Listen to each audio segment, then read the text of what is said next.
Hi, good morning, dear students. We were studying pillars of democracy. First, we studied what is the meaning of democracy. पहिल्यांदा आपण काय बघितलं तर लोकशाही म्हणजे काय, डेमोक्रेसी म्हणजे लोकशाही, लोकशाही म्हणजे काय.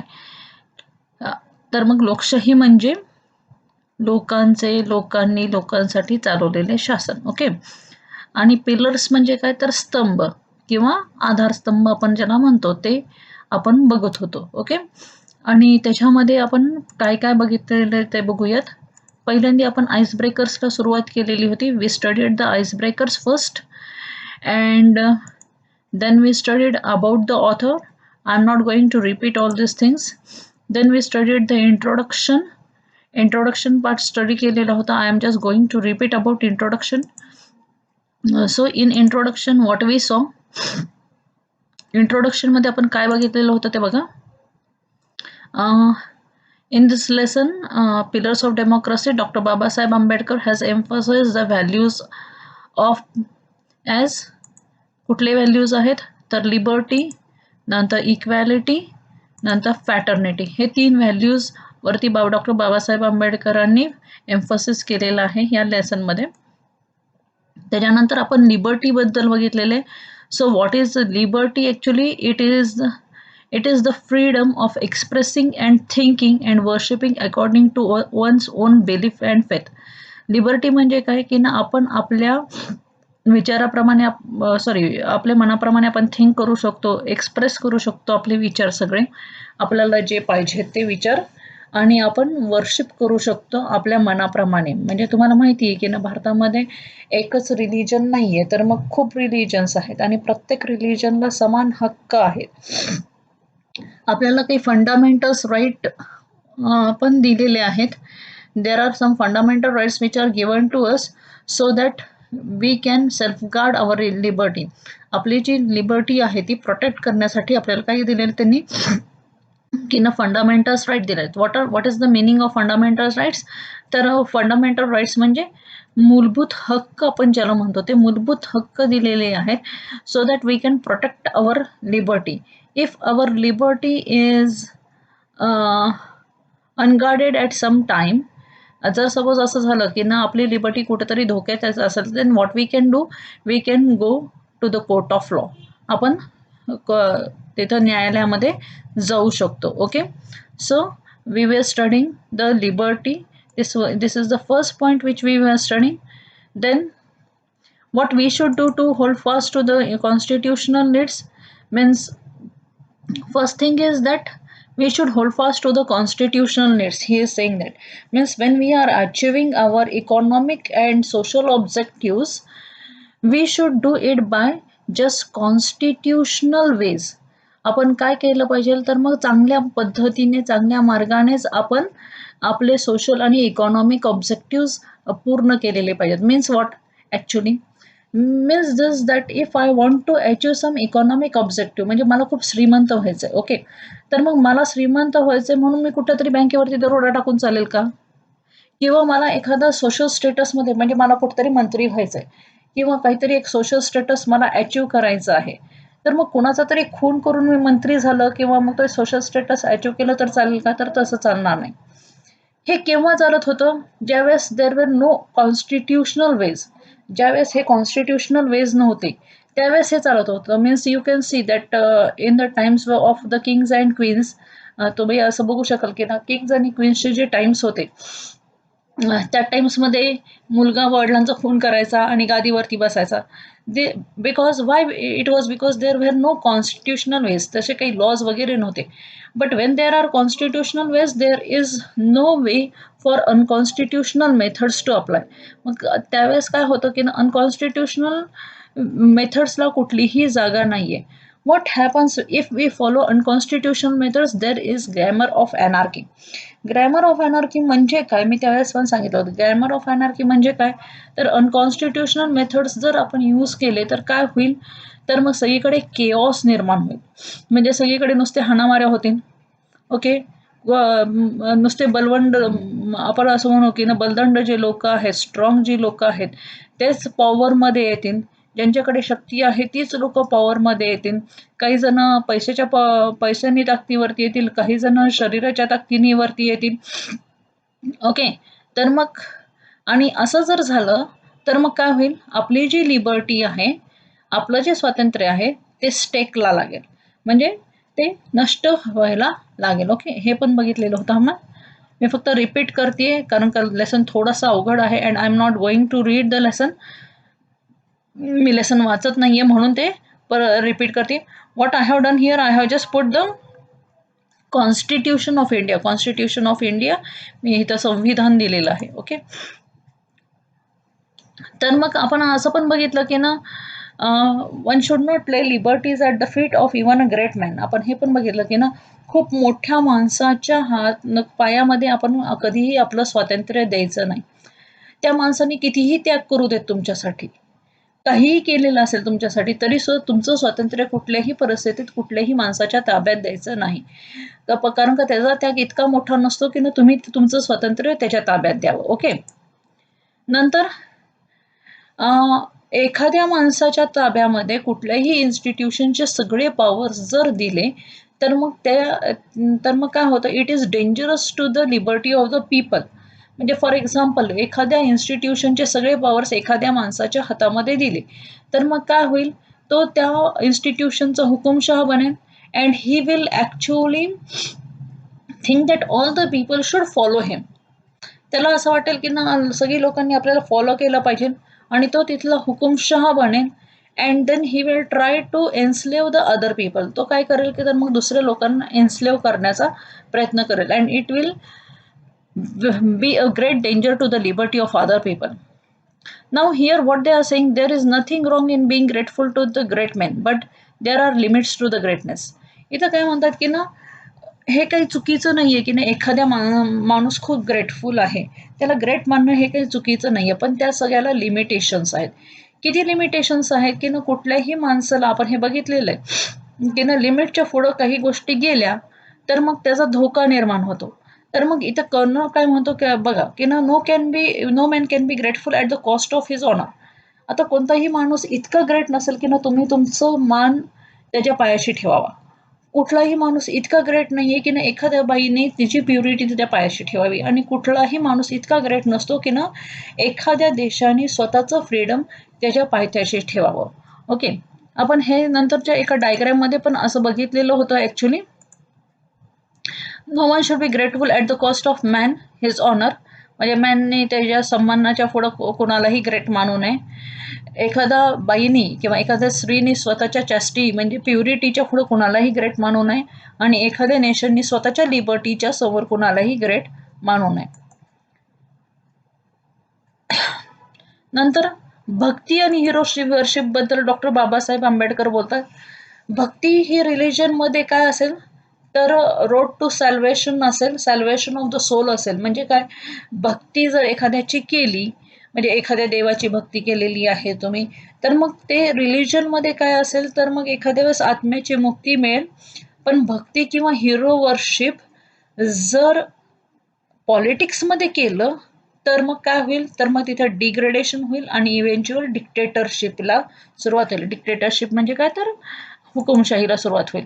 बघा इथे काय दिलं, doctor Babasaheb Ambedkar has given example of bhakti. ते काय सांगतात की ना, ही जी भक्तीची जी थेरी आहे ना ती इंडियाला परफेक्टली बसते. का, because we hero worship the people. आपण खूप हिरो वर्शिप करतो लोकांना, आपण लोकांची भक्ती करतो.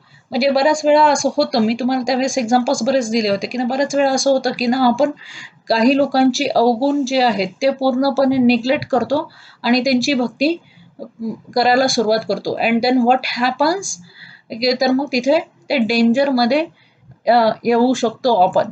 ओके, तर मग त्यांनी काय सांगितलं बघा, भक्ती जर रिलिजनमध्ये असेल तर मग काय होईल, तर सॅल्वेशन ऑफ सोल होईल. सॅल्वेशन म्हणजे काय, तर मुक्ती मिळेल एखाद्या वेळेस आत्म्याला. ओके, आणि पण जर भक्ती जर ही पॉलिटिक्समध्ये केली तर मग त्या डिग्रेडेशन असेल. कशाचं डिग्रेडेशन असेल, तर देशाचं डिग्रेडेशन असेल आणि देश कुठे जाईल, तर डिक्टेटरशिपला जाईल. म्हणजे लोकशाहीपासून ते हुकुमशाहीपर्यंत जाईल जर आपण भक्ती केली आंधळेपणाने कुणाची तरी. नंतर आपण पुढचा पॉईंट बघितला होता इक्वॅलिटी बद्दल. ओके, इक्वॅलिटी म्हणजे काय, तर समानता.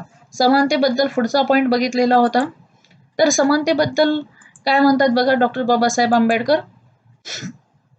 डॉक्टर बाबासाहेब आंबेडकर असं म्हणतात की ना 1950 साली म्हणजे 26 जानेवारी 1950 पासून आपण काय करणार आहोत, तर एका कॉन्ट्रॅडिक्शनच्या ह्याच्यामध्ये जाणार आहोत, कॉन्ट्रॅडिक्शनच्या जीवनामध्ये जाणार आहोत, म्हणजे विरोधाभासाच्या जीवनामध्ये जाणार आहोत. विरोधाभास कसा असणार आहे, तर पॉलिटिक्समध्ये समानता असेल आणि सोशल आणि इकॉनॉमिक लाईफमध्ये समानता नसणार आहे. पॉलिटिक्समध्ये समानता कशी असेल, तर मग पॉलिटिक्समध्ये एक माणसाला एक वोट आणि एका वोटाला एक व्हॅल्यू. म्हणजे तुम्हाला माहिती की ना, ज्यावेळेस आपण मतदान करतो त्यावेळेस एका माणसाला एकच मत देण्याचा अधिकार आहे आणि त्या मताची किंमत एकच आहे. म्हणजे मी तुम्हाला मागच्या वेळी पण सांगितलं होतं की ना, असं नाहीये की ना, फॉर एक्झाम्पल मी मत दिलेलं आहे, मी सामान्य आहे, मी मत दिलेलं आहे. So if I have given the vote, my vote has only one value, and if some minister has given the vote, म्हणजे एखाद्या मिनिस्टरने जर सपोज असं विचार करा की ना, खूप मोठा मिनिस्टर आहे किंवा खूप मोठा बिझनेसमॅन आहे आणि त्यांनी व्होट दिलं, तर त्याच्या व्होटला 2 व्हॅल्यूज. तर मग असं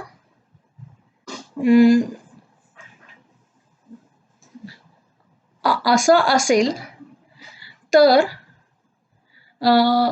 असं असेल असं नाही आहे आपल्या असं नाही आहे आपल्या पॉलिटिक्समध्ये.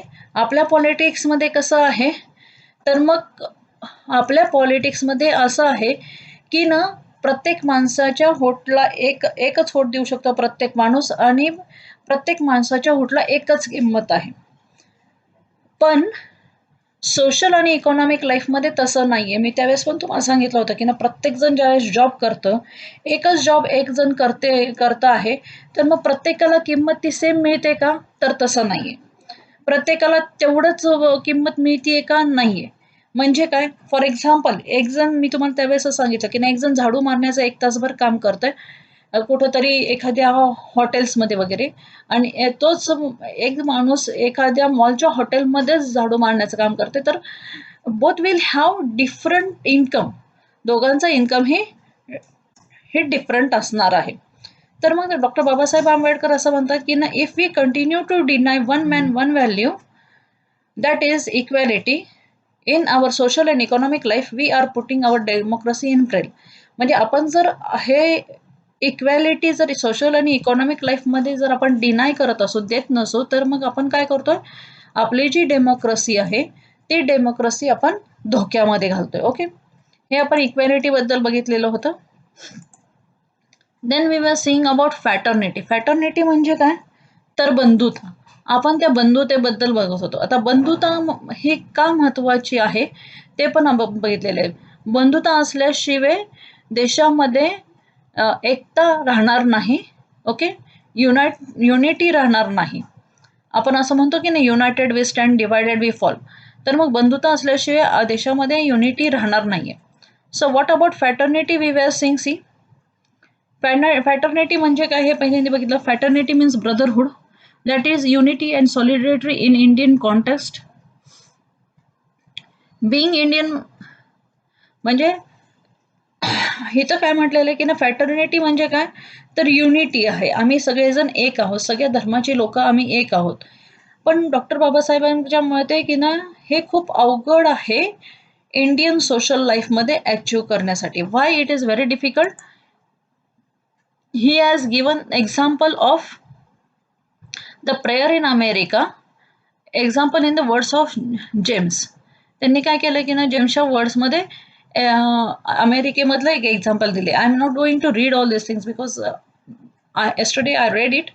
So he is saying that he has just given the example of American Episcopal Church. American Episcopal Church मधलं एक्झाम्पल दिलेलं आहे. They had gathered for the Triennial Convention. ते 300 वर्षाचं कन्व्हेन्शनसाठी तिथं आलेले होते आणि तिथे अमेरिकेमध्ये काही इंग्लंडची लोक होती राहणारी, आणि त्यांनी मग सगळ्यांनी मिळून एक प्रेयर पास केली. ती कुठली होती, एक शॉर्ट प्रेयर त्यांना तयार करायची होती आणि ती त्यांनी काय पास केली, ओ लॉर्ड ब्लेस आवर नेशन. त्यांनी अशी पास केली की ना, ओ लॉर्ड ब्लेस आवर नेशन. तर मग त्यांनी अशी प्रेयर पास केलेली आहे. पण मग त्या लोकांनी ऑब्जेक्शन काय राईज केलं, की ना जी लोकं इंग्लंडची आहेत, ती लोकं ब्लेस आवर नेशन म्हणजे कुठल्या नेशनला ब्लेस करणार आहेत? तर इंग्लंडच्या नेशनला ब्लेस करणार आहेत, अमेरिकेच्या नेशनच्या शिवाय. आणि ते असं म्हणतात, की ना नंतर मग ती प्रेयर चेंज केली गेली आणि ती प्रेयर चेंज होऊन काय झालं? ती झाली, ओ लॉर्ड ब्लेस दिस युनायटेड स्टेट्स, अशी त्यांनी ती प्रेयर केली. आता डॉक्टर बाबासाहेब आंबेडकर इथे काय म्हणतात, की ना USA has no caste problem. You know in USA there is only one caste. अमेरिकेमध्ये एकच कास्ट आहे. कास्ट सिस्टीम मधला कुठलाही प्रॉब्लेम तिथे नाहीये. Means only one Christian caste is there. But still the people of America at that time were not ready to accept that they were one nation. तरी पण ते अमेरिकन लोक एक असं मानायला तयार नव्हते की ना ते एकच नेशन आहे. Now in India the condition is completely different. What is in India? In India we have caste system, and according to Babasaheb Ambedkar, caste are anti national. Caste जे असतात ते अँटी नॅशनल असतात. They bring about separation in social life. म्हणजे ते anti national कसे असतात? आपण एकमेकांच्या विरुद्धच्या भावना कास्टच्या सिस्टीमनी आपण भडकवू शकतो. म्हणजे तू अमका आहे, तू तमका आहे. हिंदूंच्या बद्दल मुसलमानांनी हे बोललं, मुस्लिमच्या बद्दल हिंदूंनी हे बोललं, शीखच्या बद्दल यांनी हे बोललं. सो कास्ट हे कसे असतात? अँटी नॅशनल असतात आणि ते सोसायटीमध्ये सेपरेशन आणतात. सोसायटीमध्ये सेपरेशन कसे आणतात ते? Means that there are some caste, म्हणजे अजूनही असं आहे की ना काही लोकांच्या बरोबर बसायला पसंत करत नाहीत. तर मग सेपरेशन आणतात सोशल लाईफमध्ये. आणि आपण असं म्हणतो की ना हा वरच्या कास्टचा आहे, तो खालच्या कास्टचा आहे. And there is a separation in social life. नंतर मग ते असं पण म्हणतात, caste generate jealousy and antipathy between caste and creed. Caste काय करतात? तर मग एकमेकांबद्दल जेलसी निर्माण करतात. जेलसी निर्माण करतात म्हणजे काय करतात? फॉर एक्झाम्पल, एखाद्या कास्टला एखादी सवलत मिळत असेल आणि दुसऱ्याला मिळत नसेल, तर मग तो जो दुसरा माणूस आहे त्याला त्या पहिल्या माणसाबद्दल जेलसी निर्माण होऊ शकते. So caste are anti national. Okay, this is the effect of caste system. So what is the conclusion? Conclusion is that fraternity is a fact when there is a nation. Fraternity कधी fact असेल की ना ज्यावेळेस एक nation असेल त्यावेळेसच. आणि नंतर काय होईल? तर मग फ्रॅटर्निटीच्या शिवाय इक्वॅलिटी आणि लिबर्टीला कोणतेही मीनिंग नसेल. ते नुसतं एक कोट्स ऑफ पेंट असेल. म्हणजे जर फ्रॅटर्निटी नसेल तर आपण इक्वॅलिटी आणि लिबर्टी अचीव करू शकत नाही. हे ह्या लेसनचं कन्क्ल्युजन आहे. Now you are going to watch interview of doctor Babasaheb Ambedkar. Interview ऐका तो डॉक्टर बाबासाहेब आंबेडकरांचा. It is just some 3 to 4 minutes interview. मराठीमध्ये पण लिहिलेलं आहे. So you can read that. I know the voice won't be clear, but you can read this what he is saying in this interview. This interview was taken before the Republic Day. Republic Day होण्याच्या अगोदरचा हे interview आहे, BBC वरनं घेतलेला. So listen to this interview. Dr. Ambedkar, do you think democracy is going to work in India? No. Except in a formal sense, if you want. What do you mean? The real, I mean the paraphernalia of democracy, quinquennial elections, prime ministers and so on and so on. Well, but elections are very important. No. Elections are important provided they produce really good men. But aren't they important because they allow you to change a government? I mean, it's better to change peaceably than to change. Yes, but who has got the idea, you see, that voting means change of government? Nobody has. People have no consciousness. And our electoral system, you see, is of a sort which never allows a man to choose the candidate. Now, for instance, the Congress went and said, vote for what? What for bullocks? Yes. Isn't it? Yes. Well, the man never cared who represented the bullock. Whether it was a donkey who represented the bullock, you see, or a very educated man who represented the bullock. He simply voted for the bullock. Well, that's common to many party systems. But what you mean by, in a formal sense, you mean that in a fundamental sense, democracy will not work. For the simple reason, we have got a social structure which is totally incompatible with parliamentary democracy. What do you mean that it's based on inequality, or it is based on inequality? And therefore, unless you can get rid of the caste system, you don't think the social structure got to be altered. I am quite prepared to say, well, it will take some time for the social structure to be altered if you want to do it in a peaceful way. Yes, you see. But then somebody must be making the effort to change the social system. But your Prime Minister and others make a lot of speeches against the caste system. These endless speeches, you see, when Carlyle was presented with a set of volumes by Spencer. Yes. You see, he said, oh, this endless speaking acts in Christendom. Well, it's the same sort of one is sick of speeches. We like to have action. Well, what action do you want? Some program, you see. Some machinery by which the thing could be altered. Some action. Well, but supposing it doesn't work, what alternative do you see? Well, the alternative, as I think, is some kind of communism. Why do you think that would help the country more? Would it raise the standard of living anymore? Yes, it does. Undoubtedly. I mean, who cares really for this election business? People want food, people want their material needs to be satisfied. In America, yes, I agree. You see, the democracy works, and I don't think there ever would be communism in America. I've just come from that country. I was invited to give a degree, take a degree. That's because each American earns so much. Well, you can begin to do that here too. Well, how can you begin? They say we have no land.